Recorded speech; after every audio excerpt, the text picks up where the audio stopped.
Soft little squirties. Alright, we're going to continue our discussion on passive transport, and we're going to focus in this video on osmosis. Osmosis is the diffusion of water. So, once again, since it's passive transport, no ATP is required, and H2O, water, whatever you want to call it, same thing. It's like tomato, doesn't matter. Potato, patata, papa, doesn't matter. But H2O moves from a high concentration to a low concentration. It does move through a carrier called an aquaporin, but H2O is so small that it doesn't always even need that carrier to pass through the cell membrane, whether in or out. So for osmosis to occur, there does need to be osmotically active substances. So osmotically active substances are substances that are impermeable to the cell membrane. So some sort of solute. So as a sodium.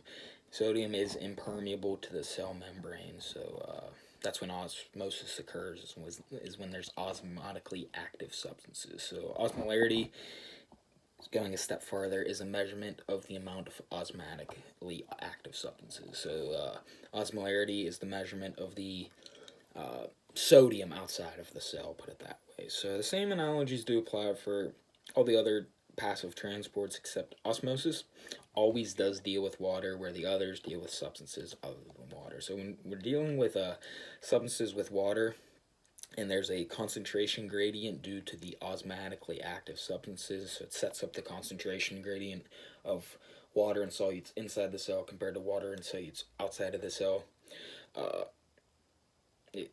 It's osmosis. And they didn't mention this up top, but H2O moves from a high concentration to a low concentration, whether inside the cell or outside the cell, until dynamic equilibrium. So until the water and solute percentages are balanced out, that's when osmosis occurs there, because there is that concentration gradient of water, which is due to the osmotically active substances. We're going to see a few examples here, which will make more sense of it. So osmosis, there's two ways of defining it. Is when water moves from a high concentration to a low concentration, or when solutes move from a low concentration to a high concentration. So it's pretty much saying the same exact thing. So if you have, well, we'll get into it in a second with some real world examples, but just remember 100% of the solution, 100% of the cell or the solution we're going to be talking about that the cell is dropped into is either filled with H2O or solutes. So it could be 95 to 5, could be 90 to 10, could be 80 to 20, but it's always going to add up to the 100%, the amount of, or percentage of water and percentage of solutes. It's always going to add up to 100%. So the first type of solution we're going to discuss is an isotonic solution. So isotonic, it means there's, so we're, in all three of these solutions we're going to discuss, there's the cell, and then there's the solution the cell is dropped into. So we're going to talk about the percentage of water and solutes within the cell and within the solution. So in an isotonic solution, a cell, let's say this. So here's the cell. So you can see this fine here. Yeah, I think you got it. Okay, there we go. So cell, there's 90% H2O within the cell, 10% H2O, or Na, let's say, within the cell. So this is within the cell. This is the solution. Everything out here is the solution is the cell is dropped into. So in an isotonic solution, we would have 90% H2O out of the cell. So 90% H2O, or 90% of the solution is H2O, where 10% will be sodium. So in this case, since we're already at dynamic equilibrium, water is going to move into the cell and out of the cell at equal rates. So 90% is going to stay, 90% is going to stay, 10% of sodium is going to stay, 10% of sodium is going to stay. So water percentages and sodium percentages will stay the same. So water will move into the cell and out of the cell at equal rates, but that percentage of sodium and water is going to stay 90 and 10, 90 and 10. So within the cell, it's going to be 90% water, 10% sodium. And in the solution, out of the cell, if you will, there's going to be 90% water and 10% sodium. So isotonic, same amount of the water's just gonna move into the cell and out of the cell at equal rates because dynamic equilibrium is already it's already pretty much reached there. So an example of this, an analogy, it's like when you go to the DMV. That is busy on the inside and out. So once one customer leaves, another customer goes right up to the front desk. So it's an even exchange, constant back and forth. Same amount of people inside of the DMV and outside of the DMV because it's just constantly kind of replacing each other. So it's staying at, say, 20 people inside the DMV at all times and 20 people outside the DMV at all times. So now that we discussed isotonic solutions, getting a little more complex, but it'll all make sense here. We're going to discuss hypotonic solutions. So hypotonic, it means there's two ways of, I guess, saying it. So there's less concentration of solute compared to in the solution compared to the cell. So in a hypotonic solution, there would be 95% water outside of the cell and 5% sodium outside the cell, and there would be 90% water inside the cell and 10% sodium inside the cell as well too. So when we talk about a hypotonic solution, it's always compared to the cell. So this could mean there's a high percentage of water compared to the cell or a lower percentage of solutes compared to the cell. So that's when I mentioned osmosis, it's either water moving from a high concentration to a low concentration, or the solutes moving from a low concentration to a high concentration. It's because it means the same exact thing. So let's draw it up. We'll have a better understanding here. So let's see if we can see here. Hypotonic. Okay. Here's the cell once again, and this is the solution. So it's dropped into, let's say. So it's dropped in there, 90% H2O, 10% sodium. So that's inside the cell. So always draw these out. It does make it hella easier. Trust me. It's one thing. There's a lot going on when we try to visualize it in our brains. Just write it down. Makes it so much simpler. And then in this solution we're dropping it into, this hypotonic solution, there's 95% H2O and only 5% sodium. So there's higher concentration of water outside the cell compared to inside, and a lower concentration of solute outside the cell compared to the inside. So guess what? Water is going to move from a high concentration of water to a low concentration of water, or from, same way of saying it, from a low concentration of solute to a high concentration of solute. So water is going to move into the cell until dynamic equilibrium is reached. So the end result really of this is going to be, here's the cell. So the balance out of 95 and 90 is going to be 92.5% H2O inside the cell and 92.5 H2O outside the cell percent, because it's reaching dynamic equilibrium. It's still there. And then there's also going to be 7.5% sodium inside the cell, 7.5% sodium outside the cell. That equals 100%. That equals 100%. There's a dynamic equilibrium, the balance between the inside the cell and outside the cell, because water moved into the cell to allow that equilibrium, dynamic equilibrium, to take place. So when a cell is dropped into a hypotonic solution, as we see here, water is going to move into the cell because water's moving from a high concentration, 95 is greater than 90, high concentration, or another way of looking at it is water's moving from a lower concentration of solute to a higher concentration of solute. So saying osmosis is moving from a high concentration of water to a low concentration of water is the same exact thing as saying osmosis is when solutes move from a low concentration to a higher concentration. So that is a hypotonic solution. Water is going to move into the cell until dynamic equilibrium is reached. We always do want to have isotonic cells because it's really not a good thing whenever your cells are deflated and water needs to move into them. That's not a good thing. We always want that balance between that intracellular fluid and the extracellular fluid. If it's if we have a hypotonic solution in our body, it's not a good thing. We always want isotonic. So if you drink salt water, for instance, we'll actually get into that in this hypertonic solution. So hypertonic solution is when a solution has a lower concentration of water outside of the cell compared to inside, and also has a higher concentration of solute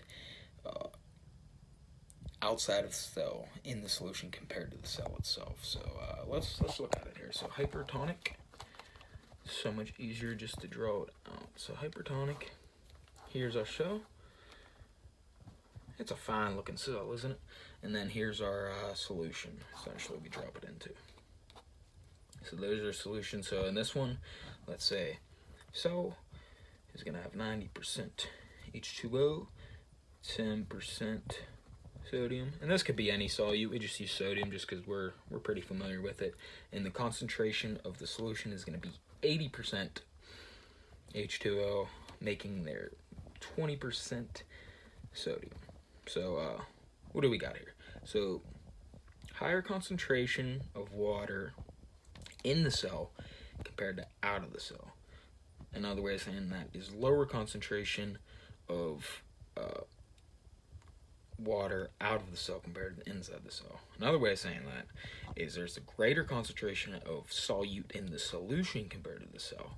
So water does move from a high concentration to a low concentration, or another way of saying osmosis is water moves from a low concentration of solute to a high concentration of solute. So in this case, water is going to move out of the cell because it's moving from the high water to the low water, or the low solute to the high solute. Either way is correct because it's obviously going the same way. So the end result of this particular solution, it's going to try to reach dynamic equilibrium. So obviously the balance between 90 and 80 is, let's draw our cell.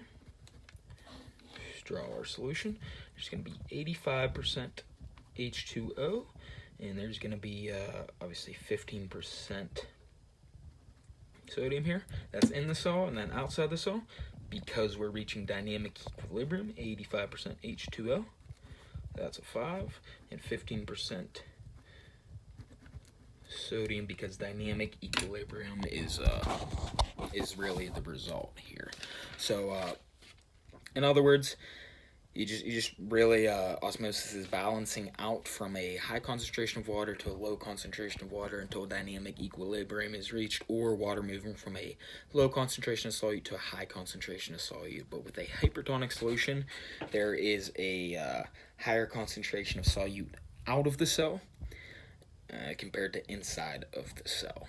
Or another way of saying that is a hypertonic solution, there's a lower concentration, or there's a higher concentration of water inside the cell compared to outside the cell. But I like to think of the solutes, but either just because it makes more sense to me for whatever reason. But thinking of the water and the high to low is correct as well too. But an example, real world example, if you drink water, or let's actually, so in this case, obviously, water is going to move out of the cell in a hypertonic solution. So if you drink salt water, let's say you drink a cup of salt water from the ocean, guess what? Your cells are going to lose water because there's a greater concentration of solute outside of the cell compared to the inside of the cell. You're going to be in a hypertonic solution in your body, so there's going to be less water out of the cell compared to inside, so the cell is going to, or the water is going to move from a higher concentration in the cell or a lower concentration of solute in the cell to either a higher concentration of solute outside the cell in the salt water in the hypertonic solution, or a lower concentration of water outside of the cell in the hypertonic solution, which is your body in that essence. So that's really it. When in a hypertonic solution, a cell water will move out of the cell In a hypotonic solution, water will move into the cell. In an isotonic solution, water will move into the cell and out of the cell at equal rates, because it's already at a dynamic equilibrium. But I didn't mention this before with hypotonic solutions. Hypotonic solutions, if you think of the DMV analogy we used up with the isotonic solutions, less people are out of the DMV than inside of the DMV, so people move into the seats of the DMV to balance it out there. So there's less people out of the DMV than inside, so people are going to move into the seats there to balance it out. So less solute, if you will, out of the DMV, which is the cell, and people are going to move. The solutes are going to move, or the water is going to move from the lower concentration of solutes, which is less people out of the DMV, to the inside of the cell. So that would be the same way as saying the water is moving from a high concentration to a low concentration into the cell being the DMV in this case. And obviously the inverse of that would be the hypertonic solution. So with the DMV analogy, more people in the DMV